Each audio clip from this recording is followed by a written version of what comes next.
CCTLD for Columbia. They came out a few years ago, and they're targeting not just SMEs, they're targeting startup companies specifically, right? So they go to trade shows where new entrepreneurs are and say, if you're doing a new startup, you want to be a .co. So they're not going after the SME who sells flowers on the street or the food stand. They're going after the SME who is doing some sort of internet type of company. Right, so very, very special. IT related, exactly. And the thing is that you take a city like Cairo, okay, neither of us know much about Cairo, we only just got here the other day. But okay, taking the size of the market, okay? So it's the same size as a country. I mean, literally, it's 4 times the size of my country, for Christ's sake. I mean, that is a big market. So, things you might need to know, first off, how many people in Cairo are online? No? This is a technology institute, you're meant to know these things. I can tell you that 14 million Egyptians are on Facebook. That's good. Okay, all right, so 14 million Egyptians are on Facebook. Okay, so, how many Egyptians have credit cards? No, okay, I'm just thinking, you think about this practically, okay? You want to sell domain names and hosting. How are you going to take the money in? Cash payment. Okay. You don't have to use credit card. Okay, what's the problem with cash payment? Yeah. Exactly, okay, it doesn't scale very well, okay? But the problem is a lot of Egyptian people are scared of the credit card issue. They don't believe in it. There are other solutions here. I'm just saying, I'm just trying to look, you know, how do you, like his business, okay? He wants to grow quickly, okay? How many employees do you have at the moment? 0, okay. So he's one person. So for one person, and I've been in Cairo traffic, okay? Okay, so with Cairo traffic, then, and the distances you cannot cover in an hour, cannot cover. Most distances. You cannot cover most distances in an hour. So with Cairo traffic, him being one person, how many clients can he visit in a day in Cairo traffic? 2. Yeah? Now, if he was in a different city with different, I don't know, traffic, let's just say, but Cairo traffic is particularly bad, he might be able to visit 4 or 5. But he still cannot visit 100 or 1,000. So this gentleman is saying, okay, there are other solutions for taking payment. Okay, so maybe credit card isn't viable. Are there other things? Can you do? Okay, for third parties. Can you do wire transfer? No. No. So, like a reseller, someone takes the money out, collects the money and brings it to the customer. There is another service called Fowey. Like Yeah, third world service, you can go to the office and pay. Okay. No offices, it's There's dealers or something. Okay, so there are other ways of fixing it. Okay, thank you. Now, the thing is just, you know, ultimately he has to get the money somehow. Now, for us in Ireland, up until say 4 or 5 years ago, a lot of our customers were paying us by check. But these days, no. Yeah, but check, you have to bring the check. No, you can send it by Send post. it by post. We do have post. That takes time. Well, in Ireland, not so long. In Ireland, you can send a letter from any part of the country to any other part of the country in 1 day. How long does post take in Cairo? No one uses it. Oh, okay. But you know, check, for example, is something we used to use. We don't so much now because everybody's. Well, no, actually no. They're doing a lot of what they call direct debit. So you personally give me permission as a company to take money from your bank account. You probably have this, something similar here. I have no idea what you call it, but you know, that's pretty popular.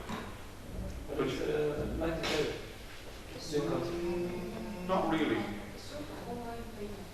It's a sort of online payment, but it's not a credit card. It's different, from your account, directly from the account. Yes? Okay, you say you're going to use the white paper program. You didn't start using it yet?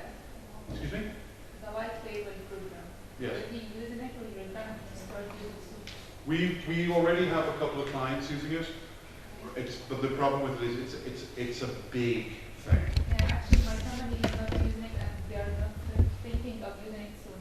Do you think that we can have another way of reseller programs? Yes, of course. Okay, thank you. Talk to me later. Talk to me later. I'll be happy to sell domain names and hosting to Egyptians. Quite happy to. Very happy to. But you know, there's different. The thing is, coming back to our friend here, okay? So we know that he cannot go physically to collect the money because he'll have like 5 customers a day. Unless he changes his business model. Unless he changes customers. Maybe Okay. those 5 customers are at the top law firms of the city. It's worth going to the top 5 law firms of the city if that's his target customer. Well, things here in the Cairo goes in the way that customers come to pay, otherwise the service is stopped. Okay. So where are you going to put all these customers coming to pay you? So I'm just trying to imagine the practicalities of this. If you have to have a way for customers to come to you, then you need an office. Well, maybe. You can send his account number to the customers to pay into the account. Maybe you go, where are they going today? The middle of the city somewhere? Yes, downtown. Maybe you enlist those people to become your resellers. They're collecting money now, come and sell domain names for you. And then, but their bank's in Egypt, so he gives them his account number, so go and pay to my account. He Maybe gets that. maybe he can pay through ISV customer service that is created all over Egypt. Maybe if you have a credit into your mobile phone and wanted to buy a domain name, you can subtract this amount of domain name from your credit. So that's an option here in Egypt to pay by mobile phone? Yeah. I think there is one ISV here that push in this area called Vodafone that have a facility of Mobi Cash. Yeah. No, so I'm a Vodafone customer. I spend a lot of money on Vodafone. They love me. So there's your distribution channel. Okay, so, well, that solves the payment problem, okay? So he's now got, let's say, 6 months later, how many customers does he have? 100? Depending on the market. Only 100? Wow! He started Cool. with 5. We started with 0. And so then you can grow. I mean, as you've got cash coming in, you can invest the money back into the business and grow. Tom, you want to take over and do your thing? Sure. So I'll give you a different perspective on Encirca's website and some of the IT systems we use. And the other thing as well, you know, any of you who want to, both of us are here all week, so you know, feel free to ask us questions over lunch or over coffee. Though generally don't ask us questions when our mouths are full, because that's really hard to answer. So I'm going to start this off by, I don't want to go to my homepage. And the reason I don't want to do that is most of my customers don't go to my homepage. Right? Most of my customers go deep down into my website before they conduct business with me. So for example, I've been talking about banks this week. This is the International Community Bankers of America, and they have linked on their website something for .bank that sends their members over to my website. So you're not seeing my homepage. You're not seeing the 500 PLDs that I offer for sale. Their members are coming into my website through a .bank landing page. This is all they see. Yeah. You use their payment gateways or open source one? I'll explain how I do payment gateways, but they are a distribution channel for me. I don't use them for payment gateways. Yeah. Okay, another question please. Yeah. You said that in order to be accredited from ICANN, I should pay an insurance. Yeah. This is a link here in Africa, so there is another bank that will pay the insurance on behalf of me, and I have a contract with this insurance company. Yes. This means if the insurance company, of course, may have a lot of rules that I can't accept. Right. So is this in the If same you problem? can't accept it, then ICANN will say, sorry, you're not going to be a registrar. You won't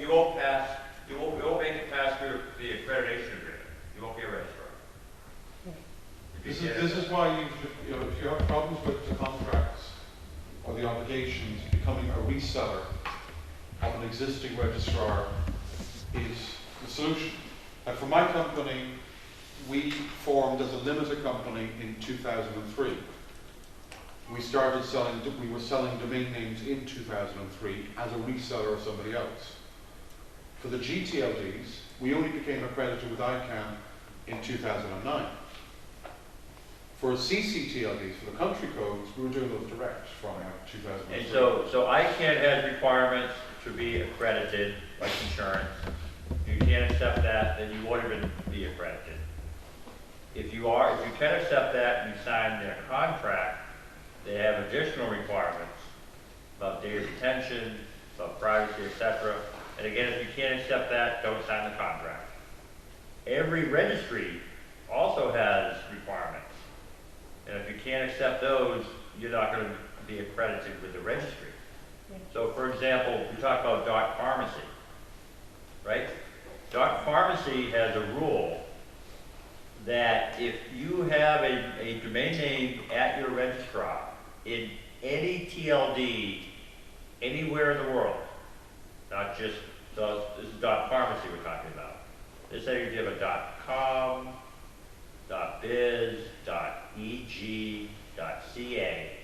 If you have a domain name in one of those TLDs and it violates the rules for .pharmacy, you need to suspend that domain name. Shut it down. That's .pharmacy's rule. And so you might have a website here in Egypt under .eg that's perfectly legal. But if they're violating the rules set by the registry at .pharmacy, if you want to keep selling .pharmacy, you need to suspend that website. So we have that's why there's only 4 or 5 registrars for .pharmacy right now. I'm one of them. I'm one of the pharmacy registrars. Do you hear that? Yes, I know, thank you. So, and so what I have is I have other registrars coming to me because they won't sign that agreement. We will sign it eventually, I just haven't got around to it. He's not ready, but we have, for example, registrars. I'm ready, I just don't want to. Registrars in Canada who have customers who run pharmacy websites. They can't sign the agreement because those pharmacy websites are illegal under .pharmacy's registry Who checks contract. this legality? I'm sorry? Who checks this legality? The registrar or the pharmacy operator? The .pharmacy operator has said you can't allow a pharmacy website that's illegal under U.S. law. Yes, I mean, who checks that? They have other websites which are not legal. So just so they do background checks, before they assign the registry business, the registry checks my registrar business. They monitor all the names assigned to Encirca, and they check before they let me sign the contract to see if I had any websites that were illegal. And they monitor that on a regular basis. And if they find one, I'll get an email saying, if you want to keep selling .pharmacy, you need to suspend this website under .eg. Otherwise, you're no longer in good standing with .pharmacy. So don't sign a contract if you can't accept it. Right? That's a moral. Question? If you already, one of your customers buys this pharmacy, and after you buy it, we have another website, but is that illegal? So how can we solve this problem then? So that's a double problem, right? So the registry has legal terms that I had to agree to with them. Some of those terms I had to force my customers to agree to, right? And I can show you the contract for that.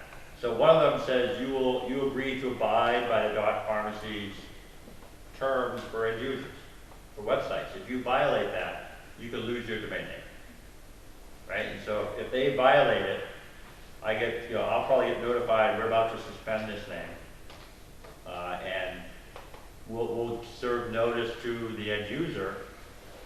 They could always try to sue us back or do a charge back, and then it starts to get messy at that point. So the point I wanted to show here is here's my .bank page. People come into Encirca because for the most part, they don't say I'm going to start a business, let's see what's out there for domain names. They say, I just care about a particular TLD. I just need to get a .bank domain name, a .travel domain name, what have you. And so, as part of the agreement I have with this association, I said, you agreed to put a link on your association.org website that points all your members to us. You agreed to do email campaigns to them. And I will have this special page, and for example, I will run webinars just for your members. So we had one last week on Thursday where over 200 of their members listened in to a webinar that we put together, and they were able to ask questions, and we had some back and forth about the process for getting a .bank. So that's basically the kind of business we operate. I do have a homepage, which I'll show you now, but I wanted to make the point that most people don't come to us via the homepage. Our technology, we're Linux-based as well, always been Linux, so MySQL, Perl, there's a lot of stuff that's written in Perl. That's old school, baby. It's very old school. Less likely to be hacked though. But once you invest in technology, it's very tough to move away from the technology, right? So as Michele said, he's very proud of the data center he has and how he's invested in it. I don't have any data center. Everything's outsourced. In fact, I outsource a lot of stuff as much as possible. I try to outsource. So, for example, I just did a search, and this will tell you all the TLDs we offer, and so you can select these. The search itself, I outsource. I'm not even querying the registries myself. I'm using a special type of data service provider called a name spinner, and the name spinner will check the availability of a name against all the TLDs. It also will suggest close similarities. So even though I just put it in Circa, it looks at in Circa, en-circa.com, and these are all available close similarities that they could generate based on the string I typed in. Okay, so that's been outsourced.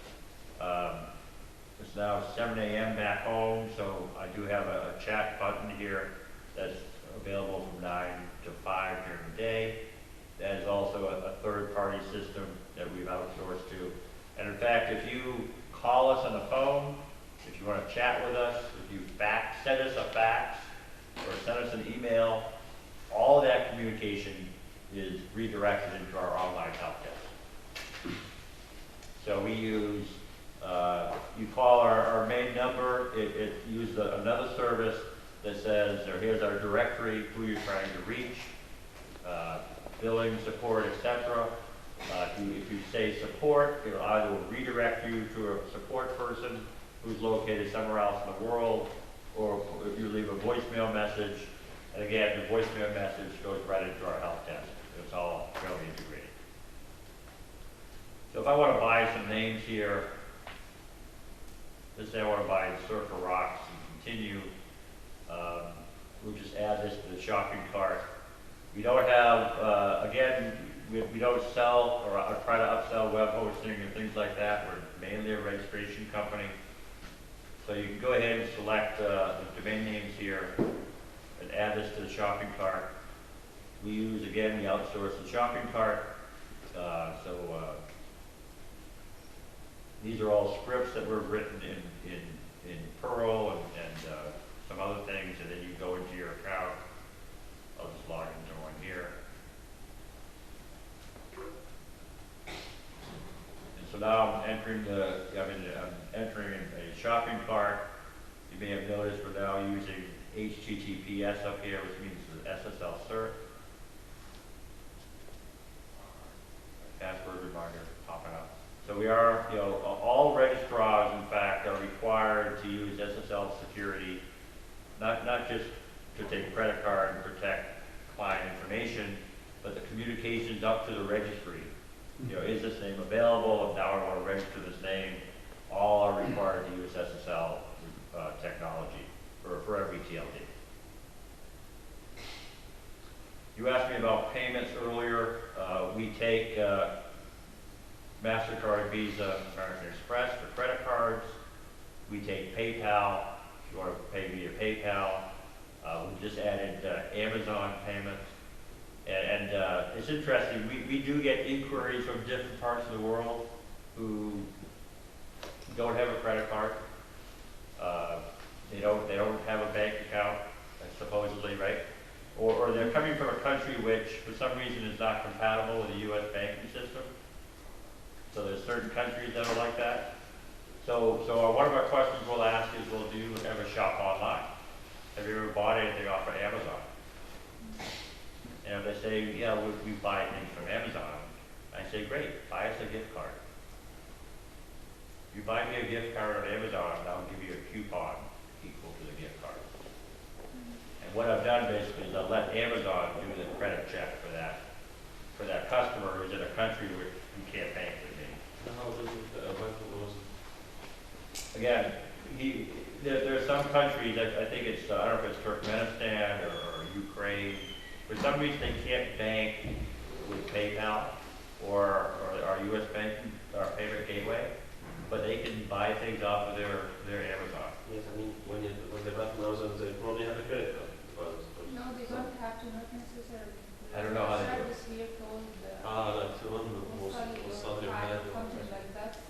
So if they can shop online somewhere, maybe it's on Amazon, maybe it's your equivalent of eBay, I'm willing to take basically barter, right? And so buy me a gift card, because I buy things off of Amazon all the time. I get office supplies from Amazon. So if you can't bank via credit card or PayPal, buy me a gift card, and then I'll issue a coupon so you buy it bank. So it's one of the ways we've gotten around to serving certain places in the world that are not compatible with our banking system. So you guys have seen shopping carts before, right?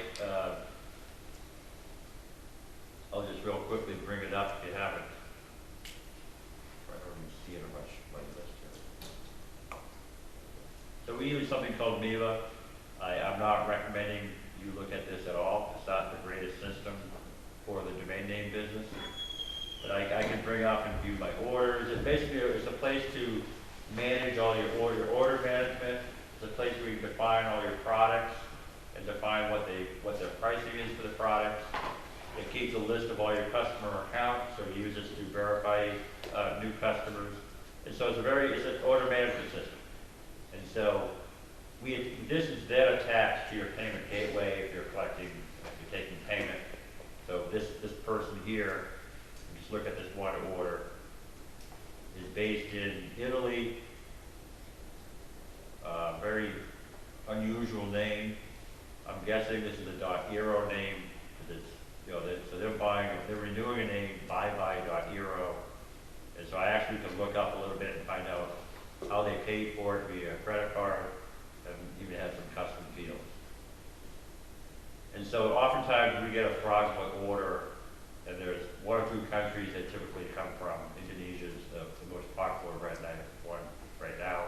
And so we'll look at this and try to look at, does the data seem like it's valid data in terms of name, email, and so forth, or do we need to ask for more documentation as we suspect that it's a fraudulent order? So that's the shopping cart that we use, called Miva. We've talked about the payment gateway. The help desk, again, we use something called Kayako. I have the benefit of having these bookmarks that Michaela didn't have. I just remember things. Yeah. So, as I mentioned, anything that's faxed to us, anyone who leaves a voicemail message or emails us, everything goes into a help desk, and it's all rule-based, so we can say, emails sent to support@ncirca.com, sent into our general help desk. Emails sent to abuse@ncirca goes into a mailbox. If someone calls us and leaves a message about a banking issue, put that into the banking folder if someone else looks at that sort of issues.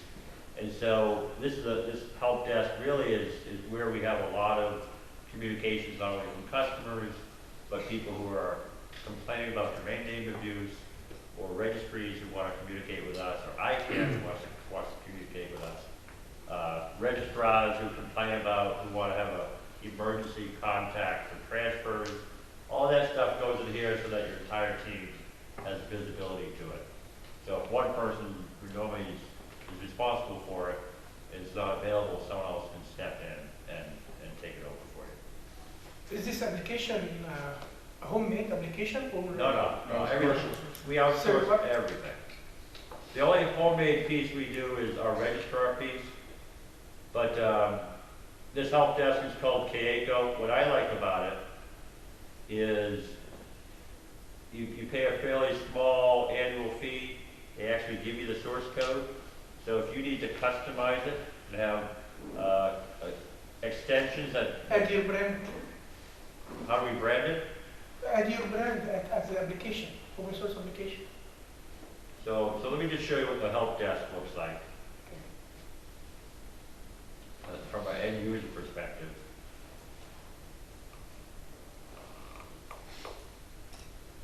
So it lets you do things like a knowledge base. So if you're getting the same question, you probably get 10 questions that occur 90% of the time, right? How do I renew my name? How come my name doesn't have name servers anymore? How do I reset my password? And so you can put all those frequently asked questions into a knowledge base. And the idea is you want to help encourage your people to find the answer on their own, right? So it's self-serve kind of help. And if they can't find it in the knowledge base, then you want them to reach out to you via, they can open a ticket here, they can send you an email, they can ask for live chat, what have you. But yeah, no, this is not homegrown. This is off-the-shelf software. It's been around for 15 years. It has 30,000 installed installations around the world. So there's no reason for you to build one of these on your own when someone else has one that's already been tested in the field. Usability. There are open source ticket systems you can use as well, like RT, which is Perl based. There's a few other ones like OpenTicket, I think is another one. Then the commercial ones, more popular ones are Kayako that he uses. We used to use it. Zendesk, what we currently use. There's also another one called Pearl Desk, which I think is still available. I don't know. There's a bunch of them out there. I mean, essentially, what a lot of them do is they hook into your email.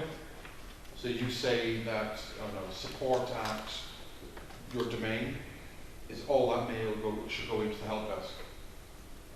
Or help at, or I think in your case you're routing a lot more in there. Yeah. So you just route it all in, just acts as a way to read and access things. But it gives you a lot of extra information. So there are some things we're required to have on our website for our contract with ICANN. So for example, we publish a link to your rights and responsibilities under ICANN. If you want to have a complaint with our service, if you have a legal complaint, how you can approach us either via post, our registered agent, or fax, a list of all our policies. And so, for example, the expiration policy is a requirement to make sure you publicize that, what your transfer terms are, and so forth. Under the more recent RAA, you need to verify who is data. So as you can imagine, some clients are not too happy when they find out you've suspended their website. And so we have a way for people to restore their suspended domains. We outline the process they should follow for that. You'd asked earlier, in terms of what domain names we cover, we pretty much have them all as well. And so either directly or via partners. So here's a short list of TLDs.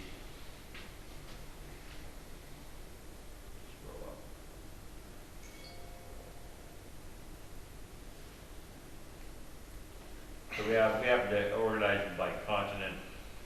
So we've got about 30 or so that you can get from China.cn. You got the European ones, various subdomains. You got ones in Asia, the Americas. Some of these are used as traditional CCTLDs. Obviously, some have been repurposed, like .tm or .me, to be global in nature. But again, I'd say most people aren't coming in here and just randomly looking for a domain name. They're coming in via our .bank landing page or our .pharmacy landing page. And all they care about is that single TLD. Later, we're gonna talk about what kind of marketing tools and social media tools that we use as a business. In terms of where I have this hosted, I use both a company called SoftLayer, which is now part of IBM, to host some dedicated servers. We also we use the Amazon cloud for some of our business as well. Any questions about this?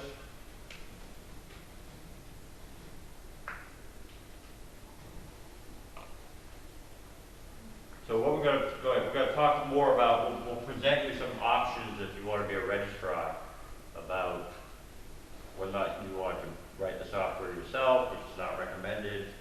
There are several companies that offer white labeled services so that you can either become a reseller or a registrar using their software.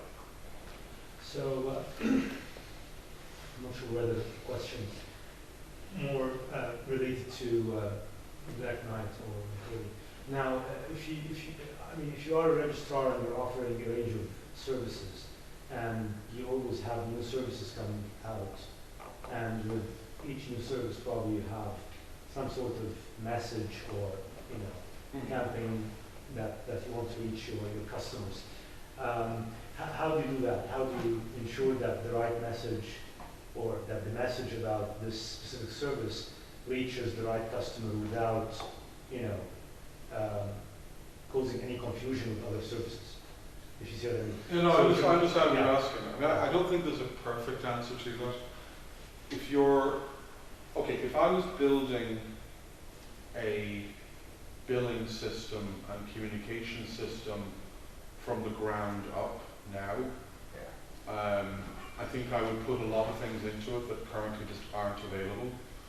So I cannot easily say, right, okay, here's a list of 500 customers who are more likely than any other customers to be interested in product X or service Y. I mean, it's very, very hard for me to do that. So what we have is we can notify all of our customers of something which is service impacting.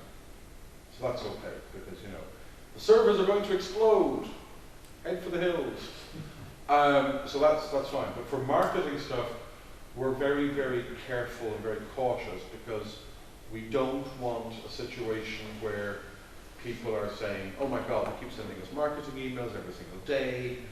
It's a distraction. You don't want that. I mean, you all have probably gone on to email newsletters from some companies, and some of them it's fine. They send you an email once a week, once every 2 weeks, once a month, and that's not a problem. But others, it's like every single day, and you're like, really? So what we do is speaking for my company, what we do is we try to send a newsletter to our customers once a month via email, but throughout the month, all the time, we push out news about new products and services via our blog, via Twitter, via Facebook, and then we redo stuff again. Plus we also have a content marketing channel. We own technology.ie, which is like a tech blog, tech news site. So we do things like, for example, if I'd been better organized and hadn't been in Germany last week, I'd have got my media guy to ring you to do a podcast with you about this event. We can actually do that next week. So I can tell you what we do, because it'd be nice, we call it Monday morning quarterbacking. If I could start fresh, I can tell you what I would do today. So for example, if you have a lot of customers using .com, you really would want to you would want to understand do customer segmentation. Which one of those are in the medical field? Which ones are in the travel field? Which ones are lawyers or doctors or dentists, right? And so that if you started off from scratch, you might want to try to collect that information. But we haven't. We didn't think of doing that. And now we have 500 TLDs. And how do I know which of my customers care about holidays, right? And so what I can do is we have enough TLDs in place. So for example, I know if someone has a .travel, that they're in the travel industry, right? And so if I look at travel, for example, as an, there's a bunch of new TLDs that have come out in travel. And so, for example, I can very easily look at all my customers that own a .travel domain name, and I can give them a email just about the travel-related TLDs. So that's one of the things I do for segmentation. I'm required by ICANN to send out renewal notices, 90 days, 60 days, 30 days, time to renew your .travel domain name. Since I know there's a .travel renewal notice, I talk about the other travel-related TLDs they might be interested in, right? So if you can segment your customers in some way, they send off the who is reminder. They happen to be lawyers who've got a law.pro. I'll send them information about .lawyer, .attorney, because I know these are lawyers. So that's how we can avoid blasting customers with messages they really don't care about. I mean, what do you know about? You know if they have a .travel domain name, it's related to travel, right? You know if they have a .jobs, they might care about .careers. But if they're totally generic, you really don't know your customer base, you're stuck. We don't collect, we have the same problem. Yeah. And I think because of your business, he's able to say, okay, I've got 1,000 .travel people over here. That's easier for him. For me, I have them, they're all over the place. So the other more crude way of doing it is you can look at all the domain names under management and say which ones contain certain keywords, right? Which ones actually say host in the domain name. Well, I'll send them information about .host, .website, etc. Right? So which ones contain the word company in the name? I'll send them information about co.com, .co, .com. So you can, because that's a bit crude, but you can certainly mine the domain names you're managing to figure out, are there TLDs that might make sense for them. You can also do targeting via Facebook and Twitter as well. Yeah, we're gonna get into, we're doing some Twitter targeting that we can talk about. I know you've got some campaigns. Yeah. Go ahead. Question, please. If I am a registrar that sells a domain name under .shop, from the market you said yesterday that you have to choose the right market and make your business at the right time. Yes? This means if I try to sell the domain name under .shabaka at the market that expect to search for a domain name in ASCII and search the content in ASCII, I think this is a challenge to market my IDN name. Right. So how can overcome this issue? So the other problem with any IDN today is email is broken. They can't use a free with any IDN. It's not just Arabic IDN, it's Chinese, Cyrillic. And so you can still sell the names, but the message is you either are protecting your trademark in Arabic, or you're planning for the future. So you want to make sure someone else doesn't secure this name. So it's either a defensive registration, trademark protection, or it could be speculative, saying this is going to be big in 5 years. You can secure a keyword in Arabic today, and in 5 years it will be worth a lot of money. So those are the two main markets, two main buyers today of new TLDs are trademark owners and speculators. Right? End users aren't buying these names yet. It's mainly those two parties. And they are buying. They're being smart about it. They're being selective. But speculators, or domainers as we call them, and trademark owners are certainly two markets you can go after. So I know in .shabaka, 25% of the names are owned by a speculator. So he bought up a lot of Arabic names for investment. Any other questions? All right, why don't we break for lunch? Be back at 2:30.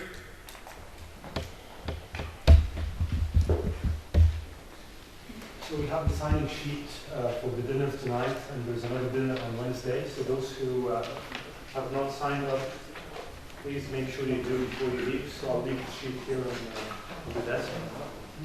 We also are going to do another feedback form today, so I appreciate all the comments yesterday. I will tell you that the slides are being posted on the website.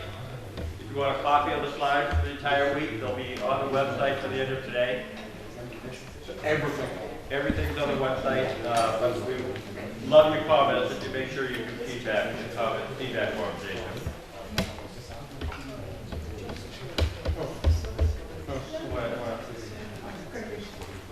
Do that for me? Okay. I don't know what those are. Or what it says Day2-P03. Did you sign us up for the I have not.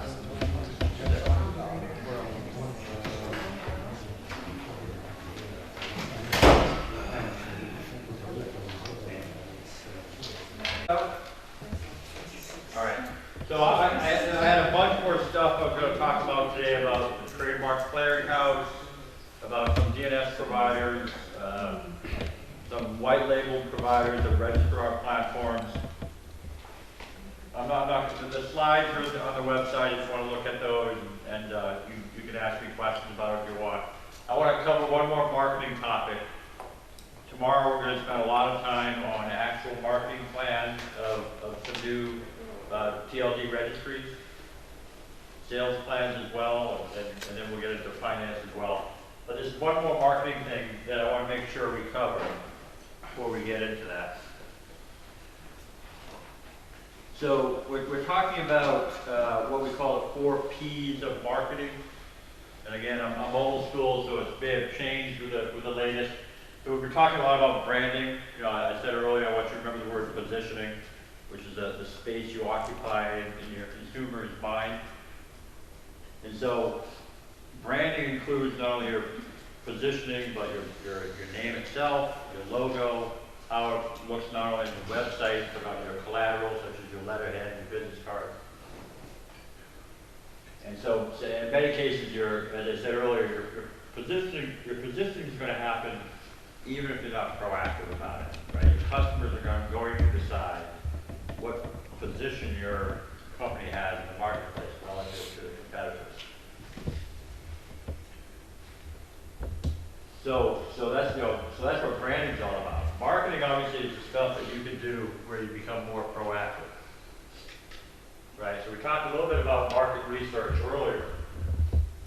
We make a lot of assumptions about, why aren't people renewing domain names, or who's buying them in the first place and why, and what are they doing with them when they get them, and we're guessing, right? So it really does require some market research to, let's go talk to our customers, understand why they bought it in the first place. We have an idea that there's some trademark owners, there's some investors, but we don't know the split. We don't know if their price sensitivity and things like that. So market research is pretty key. Understand their motivation for buying, understand their motivation why they renew, why they don't renew. You raised your prices and your registrations went up. So you found out that perhaps your customers are willing to pay more for those domain names than you realized, right? So with market research, you actually can understand where the price sensitivity is with your customers. You can talk about which customers are the most profitable, but you also might want to think about which customers are most important to you. Right? Do you care about doubling your registration volume, or do you care about just having 1,000 really happy customers who have very active, vibrant websites?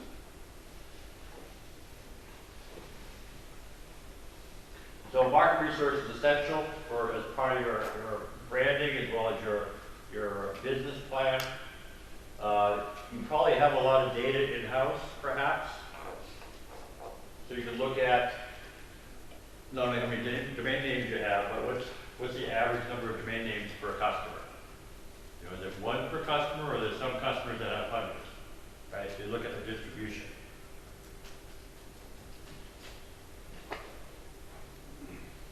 So we, I don't want to, we'll get more into this, but I want to make sure that you realize that marketing does involve research. there's internal data, there's external data. As I said earlier, we can certainly help you, lead you to sources where you evaluate your competition.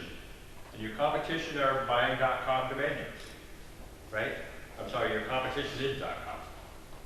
So, what's driving your customers to buy.com? How many are they buying? Right, that'd be interesting to know. How many .com domain names are registered in Egypt? Well, I got the numbers. You got it, Debbie? Yeah, All right. 14,749. Sorry, again. 14,749.com, 11,453.net, 2021.org, 1966.biz, 76.info, I think. That tails off after that. So about 30,000 domain names in ComNet or Info and Biz. Yeah. Just in Egypt alone. Yeah, well, they're the ones that were easy to identify. It could be higher. 14,000.com and 12 and 13.info. What? ComNet or InfoBiz, you're looking at about 30,000 total.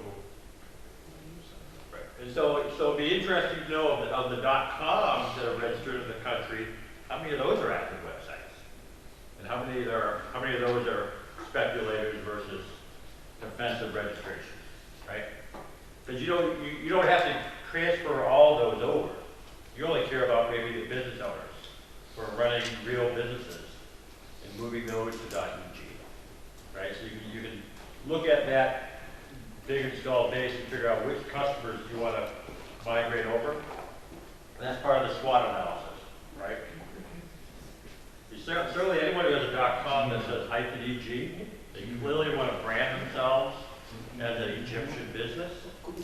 Why don't they have a .eg for that website? What you notice? Right, that's a low-hanging fruit. Try to figure out how to migrate those folks. So, Michaela has data. The data's out there. There's a variety of ways you can do the research. I'll skip through some of this. If we just on the data thing there, I use a particular service for data reports on market share. So I just email the guy who runs the service and just say, look, can you give me a ballpark number on Egypt? So it's not going to be 100% accurate, but it will give you something. Could we have his email address? Excuse me? Could we have his email address? Is it free service or? For to do a specific one like that? No. I pay this guy thousands of euro every year, so and I've been paying him a lot of money for a very long time. So he does little favors for me. I'm not giving you all his email address because he'll just go, sure, no problem, pay me thousands of euro. You might forward this email? Maybe. So, So it's there's web hosting.info that provides also some statistics. Yeah. I'm not sure how accurate they are.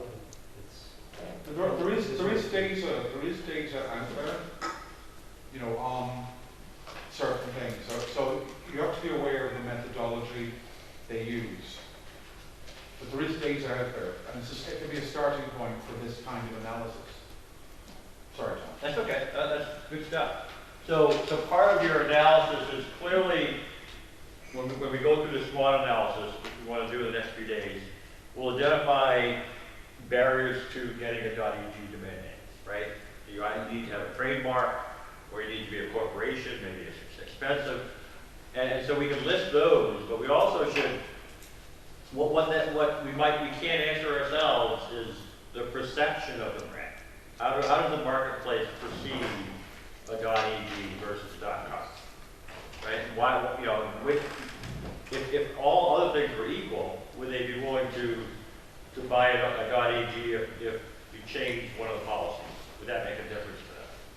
Or is there something fundamental that they like or dislike about each brand? So you got to remember your TLD is a brand, and ask customers what spot they think it occupies in their mind. Yeah. Again, do they sell at second level or third level?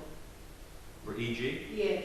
And is it the same price at both levels or different prices? We need to think about that. Because for us, our third level is cheaper, far cheaper than our second level. Yeah. Yes, It's usually the same. the same, different eligibility for second level is corporate only, Yes, right? regarding the second level, it is with the different price and with the different policies and rules Yeah. for registration under .eg direct. Yeah. And if we register under .com, under .gov, and whatever, it will be less money, and the rules and policies is different than .com. How many zones do you have? 10 zones. Yeah. For us, .gov is free because it's government. Yeah, okay. For us, .gov is free, so try to encourage people to government establishments to do .gov. .edu, educational higher institutions, universities, so as to encourage them as well to. Under .eg.gov and .edu have the price less than .com and .org. .com and .org is I think $30 per year. .edu and .gov I think around 15. Okay, what we just differentiated is the first and second level of that level. That's the difference. No, all of them is The same price. yeah. Everything on the second level, the same price. Everything on the third level, the same price. So that way You you don't have different prices No. according to the time of No. the subject. the only thing that is free is .gov. That's the one that is different. So just talking about marketing some more. So you know, when you think about marketing, it's all encompassing. So it's not just advertising. It's not just doing direct mail. So advertising is a big picture about how you want to represent your company, the product offering, the promotion you're going to do, the product features, as well as the pricing, right? So there are different ways you can do all kinds of different, we call it guerrilla marketing in the US, but they're basically cost-efficient ways of promoting your brand or your service in some innovative ways. You might do YouTube videos.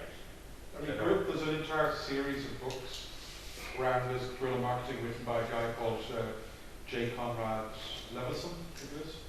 He died about 2 years ago. So if you go on to Amazon or any online bookstore, you can get the Guerrilla Marketing Bible, and there's a bunch of other ones. Well worth reading. There's lots of tips on how to do a lot of marketing, a lot of PR without spending a lot of money. And it doesn't matter what you're selling, it's irrelevant. You can use it in any industry. Yeah. It's how I built my business without spending money. So what's the difference between guerrilla marketing and traditional marketing? So guerrilla marketing, oftentimes you don't use formal marketing channels such as advertising or direct mail, which can be very expensive.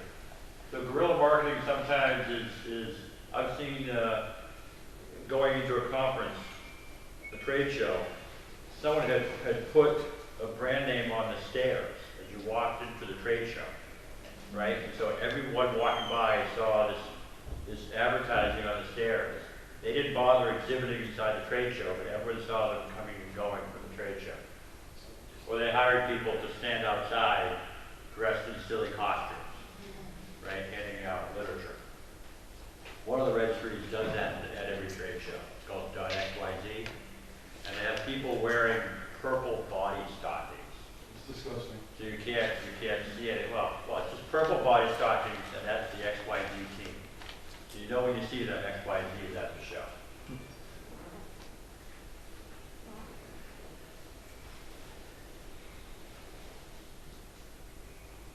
So examples of guerrilla marketing are using social media and doing some sort of Twitter campaign. So in this case, Batman, the movie, was using Twitter to reveal the new villain by requiring a specific number of tweets with the official hashtag to get access to the information. So they got the community basically to start using that hashtag, and it went viral. Another example is a boutique that leverages a pink bicycle to catch the attention of people on the highway. And so they can be pretty creative sometimes. And the idea is will it get on the news that night, right? The television and newspapers love to talk about public and general interest stories that make people feel good.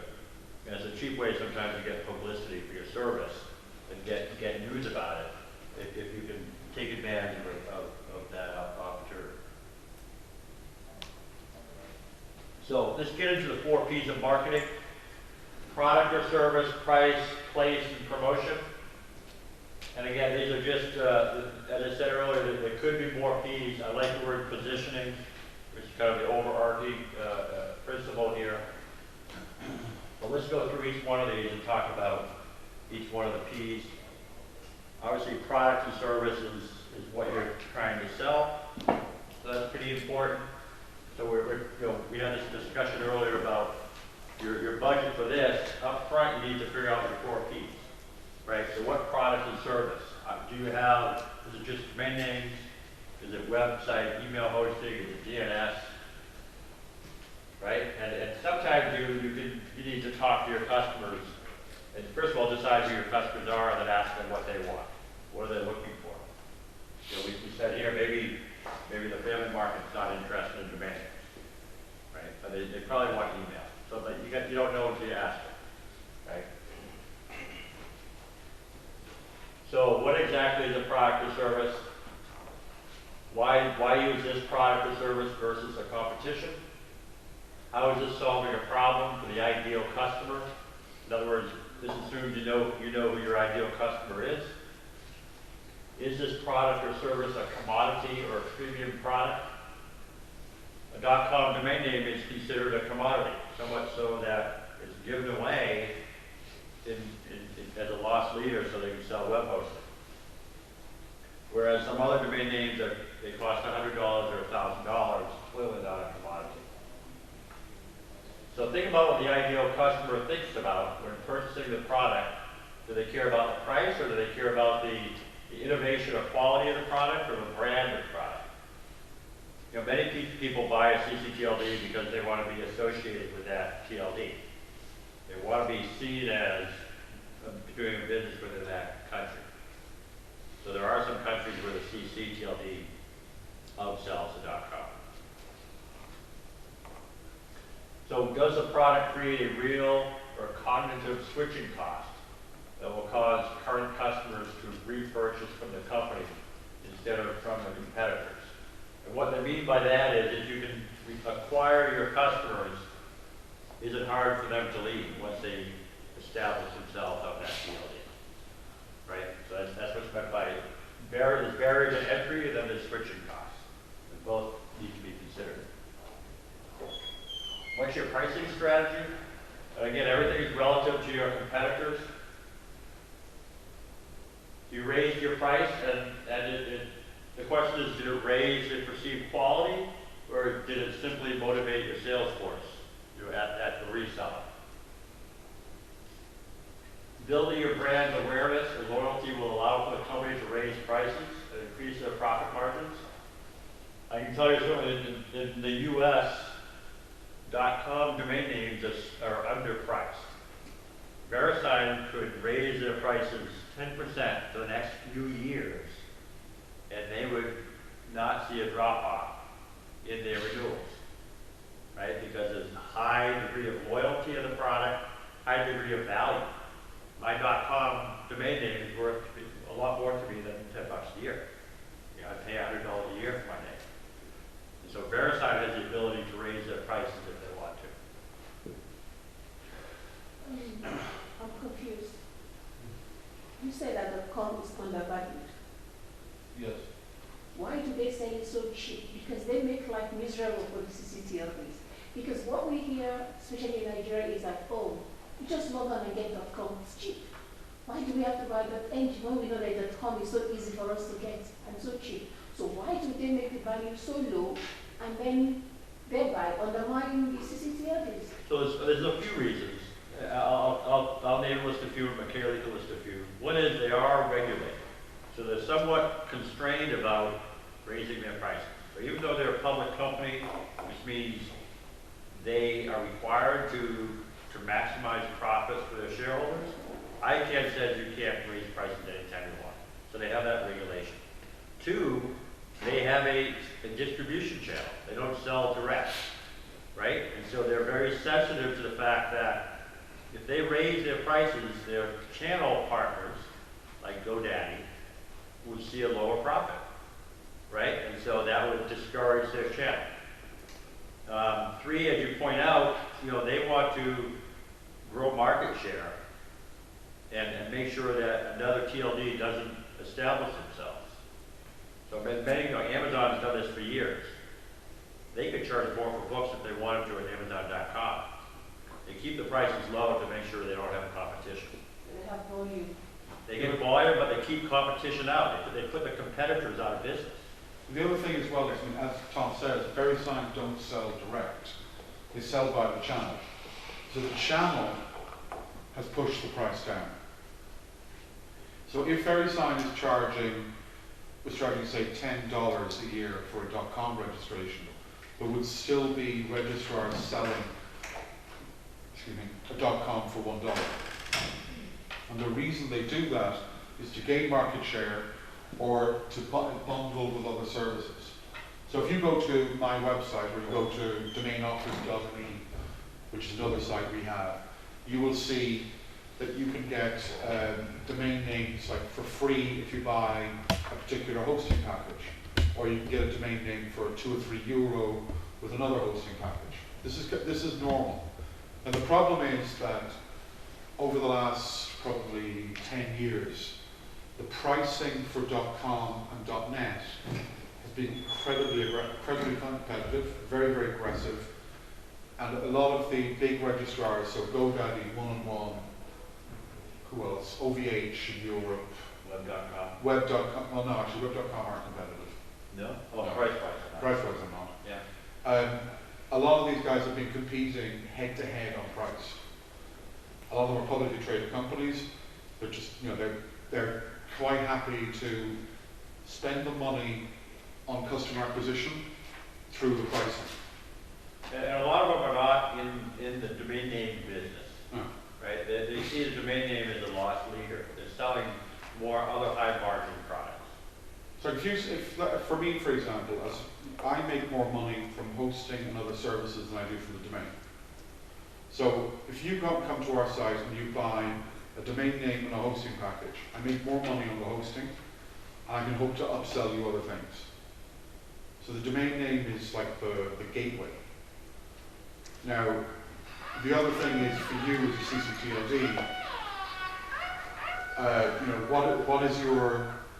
what is your position? What is your, how do you make it easier for people to choose you? I'm not saying you have to answer that, but that's the thing you have to look at. Because saying, oh my God, they're competing against us, that's not going to help you. No. So, that is not going to help. We have to compete against GoDaddy, we have to compete against Registrar.com, Web.com, and some of the time you're competing purely on price, other times you're competing against their marketing budget. If you pick up any ICT-related magazine in Europe or in North America, and you open it up, you'll see 4, 5, 6 pages of advertising from One-on-One. Every single magazine. Doesn't matter if it's Wired.com, it could be PC User, PC Pro, Computer Active, any one of these titles, is 6 pages of ads. They spend more in advertising in 1 month than our companies turn over a year. Because the money, how much they spend on YouTube TV? 80 million or something? These companies pour a lot of money into it. So it's interesting you asked about VeriSign. I said I'd pay more for .com, but they are walking a tight wire in the sense that if they start raising prices, they could lose some customers, and more importantly, upset their channel, their registrars who are willing to spend a lot of money right now to push their product. But I can also tell you that they do segmentation of their market. And what I mean by that is they do geographic segmentation. So they know what their market is in Nigeria, and in fact, the whole continent. And so many of these registries will run marketing campaigns and say, this is just for Africa. Yeah. We'll give you a rebate if you can sell more names in Africa. So they give me an incentive to come into Nigeria and sell a low-cost .com domain name. Because what they're looking at is they're looking at the VeriSign and some of the other GTLD registries. They have a lot of intelligence. Sorry, by intelligence I mean market intelligence. Not just intelligent people, but they do pay their staff well, so they have intelligent people. So they are able to drill down into the usage of the domain names. They're able to drill down into things like where the domain names are being hosted, where the domain names are being registered, who's registering them, how long. They have huge amounts of data. So they look at the map of the world and they go, okay, India, China, Africa, these are Latin America, these are areas that they're interested in. They'll never do promotion for North America or for Europe. No. So if I was VeriSign, right, I could say, look, the opportunity in terms of growth for the internet is certainly Africa and South America. And remember, whoever gets there first may have a customer for life. Once a small business launches a website, they're going to probably keep it on that domain name, right? So they may motivate resellers like us to sell cheap names into your market. You can do the same thing, right? So it's not just being with a shotgun approach. You can identify who are the small businesses that are being created in your market, and let's give them, or your resellers, an incentive to get them on the ENG domain instead of a .com. Because once you get them, you're going to keep them loyal for a long time. Do you mind bringing up a browser window there, Tom? Yeah. And I can show you something we did in the Irish market, which kind of helps your problem. I think. And since my interactions with Tom's laptop to date have been so successful, I was going to ask him to do it. So it's Black Knight, right? No, gettingbusinessonline.ie.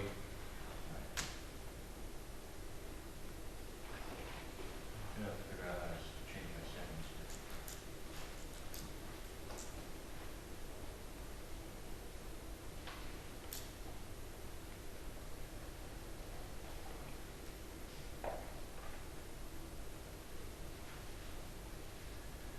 Getting business online? Yeah.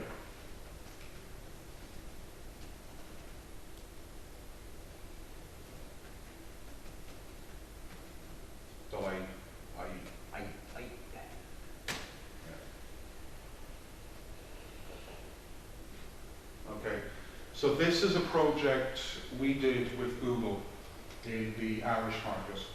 Google ran this project in multiple territories worldwide, used under slightly different names. So they did Ireland, they did the UK, they did several states in the US, they did Australia, Italy, France, and a few other countries before they stopped doing it.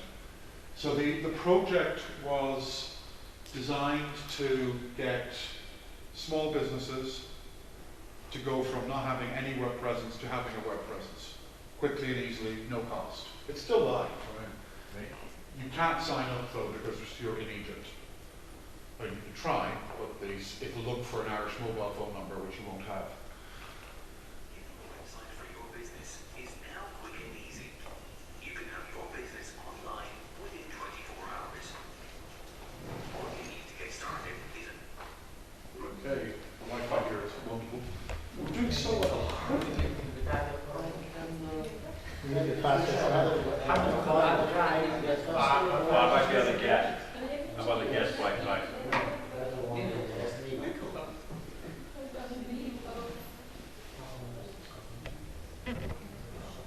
So I mean, the thing with this project, anyway, if we can get the video working, great. The idea was, there was a partnership between Google, a service provider, which in Ireland was us. In Ireland we have county and city enterprise boards.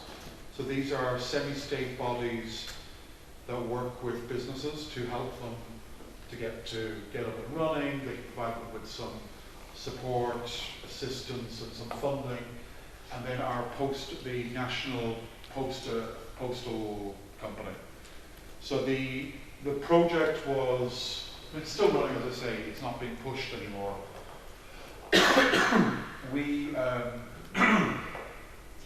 We gave them a free domain name, for, access to a website builder, hosting, email,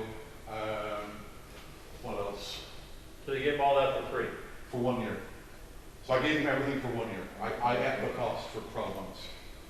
And then the Unpost, which is the postal service, and County City Enterprise Boards, they ran training courses around the country over 12 months to kind of teach these small businesses how to make use of the internet.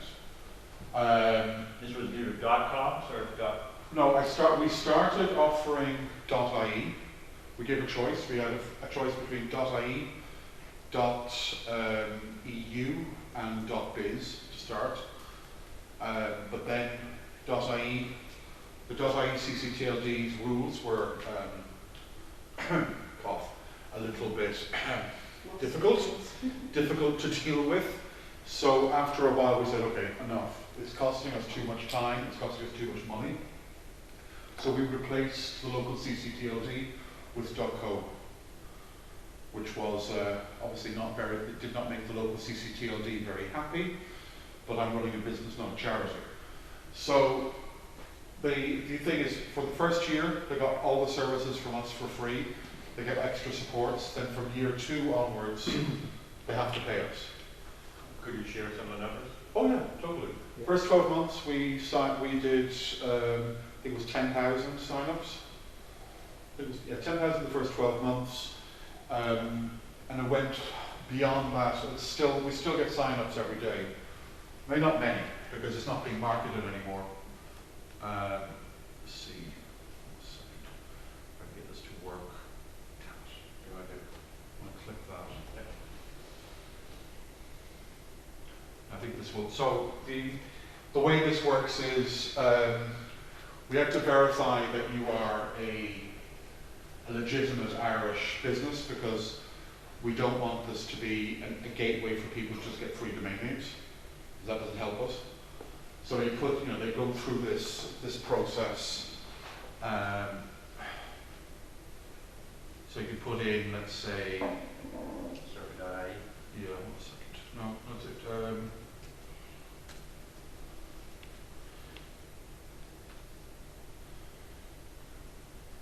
So what it'll do is it'll go off and it'll check to see what domains are available. So johnshoes.co, johnshoes.eu are available. So you're still giving them away? Yep. I get a customer for a year. I lose a year's revenue, but I gain a customer. And because there's a simple website builder. So how do you gain a customer? I mean, they obviously have to sign up. Yes. A year or two. No, they have to renew.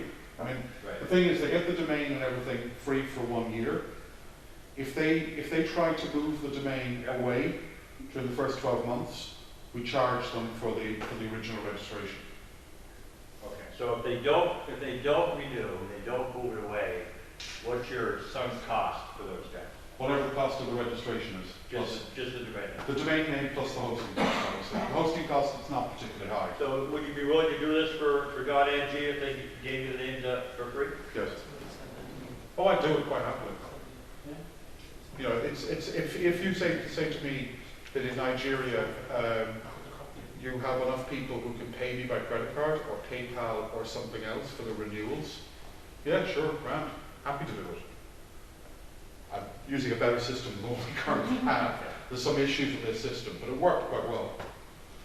And that from our perspective was a very interesting experience, because we gave away all the services, which included the customer service, for 12 months. We didn't even collect billing data. Everything was 100% free. So the trick was at the renewal to convert. So what we found is that within the first 12-month period, a certain number of them kind of go, oh my God, the website builder is terrible. And we're like, it's free. Like, sorry, it's free. What the hell do you expect? Like, oh, but it's terrible. We're like, well, you know, we have paid services. Oh, you want money now? And we're like, yeah. So, but a lot of them did upgrade. They upgraded to a paid plan, and then after the first 12 months, quite a few renewed. I think the renewal rate was around 40%, 50%. It wasn't bad. I mean, in terms of it was backed by a national radio campaign, and there was also quite a bit of coverage in the national press. The government was also supportive, but they didn't provide any funding. It was done through private enterprise. We ate the cost for 12 months, which is probably a little bit crazy, but I do crazy stuff all the time. So my lawyers and my CFO have to clean up the mess afterwards. So let me get back on track here. Sorry. All right, that was good.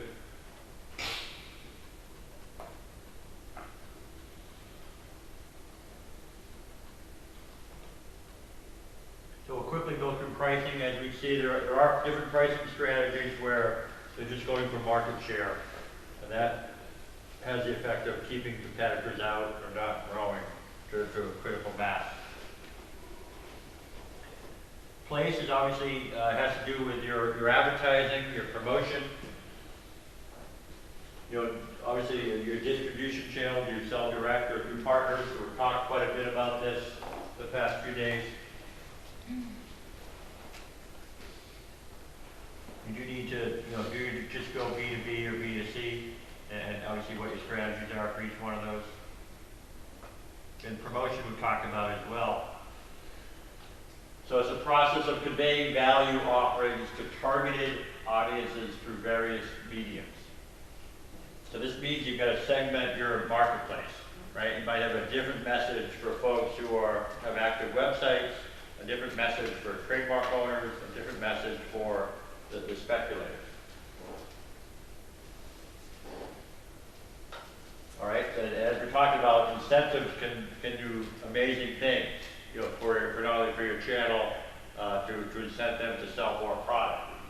You discover that maybe it wasn't pricing after all or the policies, it was just people weren't incented to promote it. So again, we've talked about this a little bit. Market research is pretty critical. This was one step that's skipped quite a bit. But you want to understand as much as possible about your most profitable customers. And then you craft your marketing messages of value to be distributed to the most effective mediums. And so you have data, you analyze past sales trends in your company's sales. Once you understand who the most profitable customers are, then you can begin to leverage market research platforms to find more customers like them. But beware, as you were saying yesterday, if you're targeting the top 500 or the top 1,000, once you've got the top 500, that's it. And you'll never have 100% market share. You have to be realistic. Be realistic. You cannot expect to get 100% market share. Unless you're a registry, of course. Right. So there are some, there's some CCTV. A CCTV. So I would go to Berlin, Germany. This trade show called ITV has 10,000 exhibitors, 40,000 attendees. And so I would fly to Berlin, and I would hire 10 people in Berlin to come with me into the show. And my target customer were the exhibitors at the show. I didn't care about the attendees. And so with a dozen people, I would visit every exhibitor in this travel show. And basically, I talk about incentives. I pay these people by the business card they collected. They were paid $1 per business card. So they handed literature to the exhibitor. They collected a business card from the exhibitor. I didn't care about attendees. So that was a place where I saw 10,000 potential customers, and over 3 days could visit every one of them. Have you seen business coming like this? I did that for years. I started doing this 8 years ago. We do it slightly differently, because obviously our markets are different. So for example, if you follow the Black Knight Twitter account, or have a look at our Facebook page, you'll see us pushing the SME awards. So the SME, Small and Medium Enterprise. So we are the headline sponsor for the Small and Medium Enterprise Awards in Ireland this year.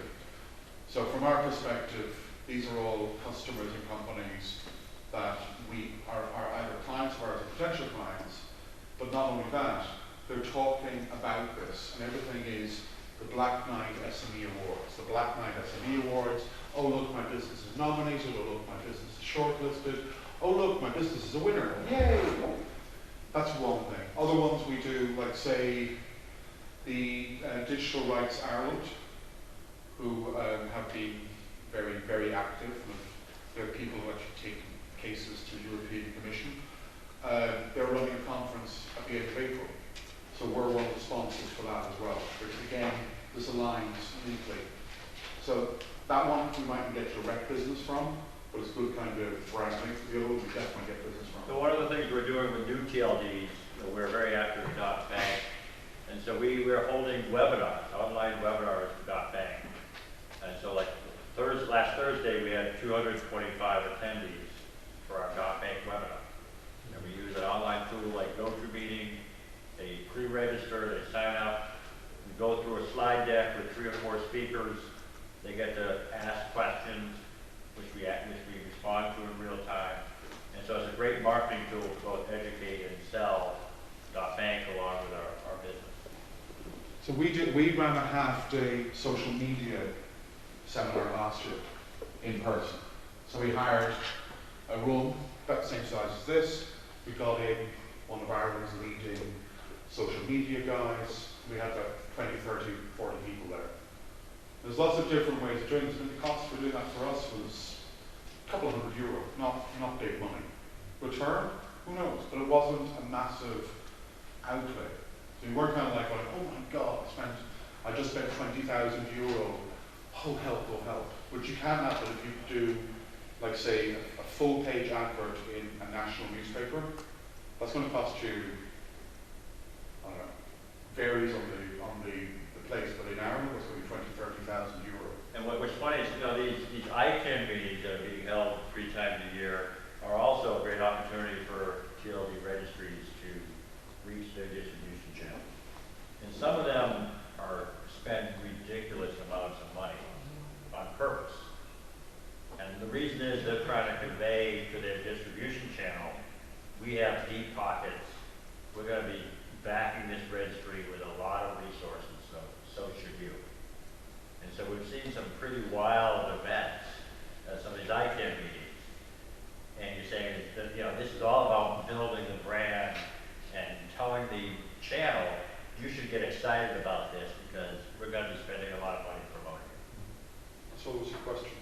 Yes, please, can you explain how the trademarks clearinghouse works? I mean, is it an American institution? How does it work really? Yeah, I'm sorry, I skipped over those slides, but let me tell you real quickly how it works. So, the trademark clearinghouse is a new invention for new TLDs, right? And this is part of the rights protection mechanisms for trademark owners. They're saying with 1,500 new TLDs, it's going to be way too expensive to register and all these protect us. So they said, fine, we'll let you put your trademark into the trademark clearinghouse, and that gives you 2 special benefits. One is you get to register in a new TLD before anyone else. We call that the sunrise period, right? 2, if you don't register, you get a watching service that lets you know if someone else does register. So that's at a high level what the trademark clearinghouse is. Now, in order to get into the clearinghouse, you need a registered trademark at a national trademark office, such as USPTO. Or you have a regional trademark registration, such as the European Union or WIPO, right? Not WIPO. Strike that. I'll tell you why if you're interested, but not WIPO. CTM, EU, or national trademark. So you need it has to be registered, it can't be pending. And you also have to prove proof of use. So you have to demonstrate it's not just a registration, but you're actually using it via marketing collateral, or what have you. Once you have that in the trademark clearinghouse, what that does is they issue a token called a signed mark data file. And all you get protection for is the exact spelling of your trademark. You don't get close similarities, you don't get contains or prefix or suffix. exact trademark holder. So when a new Sunrise comes out for .love or .ninja, you get to register that trademark in the Sunrise period before land merge. There are some other exceptions, like if your trademark has been subject to UDRP, a dispute process, you also can register those variants into the clearinghouse, and there's some other things, but generally that's what the trademark clearinghouse is there for, is to let you register first in Sunrise before everyone else. Or if you don't register, you get a watch notice. If someone registers your trademark, the exact spelling of your trademark in the claims period. So again, it won't tell you a close similarity at all, just exact color. So this, I skipped over talking about the trademark clearinghouse. If you want me to go into more detail, we are a trademark agent for the trademark clearinghouse. We aren't. So we do filings for trademark owners. We don't. Just now starting to, I was going to bring up statistics for the trademark clearinghouse. There's about 35,000 trademarks today in the trademark clearinghouse. I'll put that in perspective. What's that actually equate to? That's considered a failure. That's a massive failure. Massive failure. For several reasons. It means that trademark owners really are not participating in Sunrise. It means a lot of the new TLD registries that did their revenue forecasts and thought they were going to make a lot of money from trademark owners. It did not materialize. On average, a new TLD is getting 200 to 300 registrations during Sunrise. Compared to, say, the .XXX that had 85,000. 85,000. Now, the thing is this, is for a lot of their business models, he's got a fantastic set of slides on revenue predictions, but like a lot of revenue predictions were based on Sunrise things. Put in perspective, even a small country like Ireland registers more trademarks per year than that. So if the trademark clearinghouse is global, only has 35,000, but there will be pharmaceutical companies with more trademarks. Yeah, so certainly it hasn't been a success. Oh, yes. It hasn't been as big as what the trademark clearinghouse was hoping it would be. It's not as big as some of the TLD registries that was hoping it would be. But there's a big push now, and we can talk about current events. Launching right now are 2 adult TLDs. We talked about .XXX, which did 85,000 defensive blocks when it launched in 2011. That same registry is now launching .adult and .porn. And that's just ending Sunrise on Tuesday. And then they have some priority phases in the month of April and May. And in the fall, they're launching .sex. And I can tell you, those are definitely driving more defensive registrations. And the other one that's launching in Sunrise this week is .sucks. And .sucks has an interesting model. He's being diplomatic. They're saying if you're in the trademark clearinghouse, it'll cost you $2,500 to get a .sucks. And that's not just Sunrise, that's after Sunrise. If you want Microsoft .sucks and you're the trademark owner, the cost to you is $2,500. If McKaylee wants Microsoft .sucks, he can have it for $250. And if it gets even better. If he waits until September, he can get it for $10. And they'll host the website for me. Oh, it's mandatory.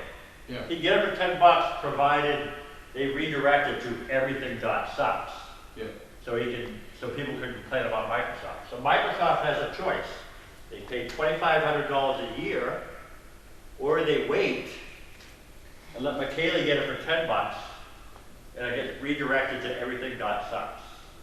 Yeah, maybe we should That's also say terrible.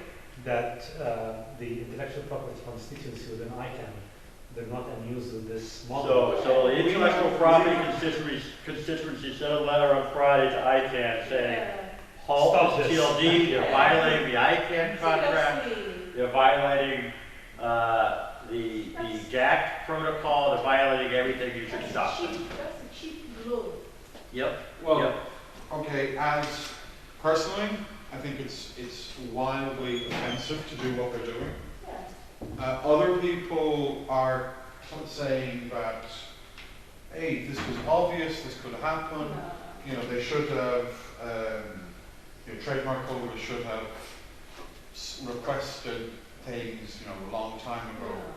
I personally, I don't like it. I really don't. Well, it probably is violating the equal treatment in terms of pricing. You're charging for the same domain name, they're trying to charge two different prices. And in fact, the pricing is based on whether or not someone is already in the trademark clearinghouse and has participated in a past sunrise period. So they're raising the price because they're a trademark owner.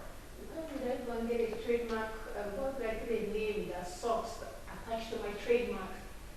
The trademark is supposed to be something of value. Not someone else's thing. Well, here, Not someone else's thing. But they shouldn't even have conceived the idea in the first place. well, the problem with this is even if Microsoft decides to spend $2,500 on Microsoft.sucks, in September, we could register Microsoft really dumb sites.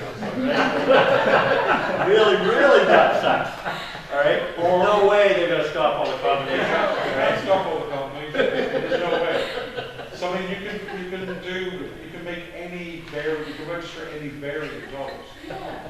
So what's the protection? Just What? So what is the protection? So here's part of the problem is no one wants to get blamed for creating a mess, right? So you've got trademark lawyers who say, yeah, it's really bad to pay $2,500, but you know, will I lose my job if we don't do anything? And someone puts up a sex site. And some of the corporate registrars are thinking the same thing.